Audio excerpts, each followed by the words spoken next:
काय रे? हा बोल ना भाई. चायला सता आता तर आपला आंब्यांचा सीजन आला आहे रे. अच्छा, हमको सिखा रिया है. मग आंब्यांचा सीजन तर आपला आला आहे, पण मला तर जसा भेव जसा वाटला आहे रे, तर काय सांगू तुला आता मी. कशा रे तू असला बिहस? 2-3 दिवस फक्त थांब. ते चोर पाजोस कसं येतील आंबा चोरायला ते. एक दगड इकून झुगारेल तर एक दगड तिकून झुगारेल. एक कानाला हाणल तर एक नाकाला हाणल तर एक तोंडाला हाणल.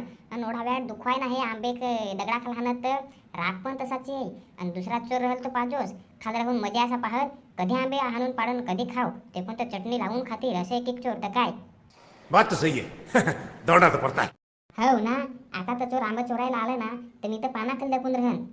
तू गोडात पण आंब्याचे पानाखाली लपून राहिलास ना, तरी तुला ते गवसून हाणतील.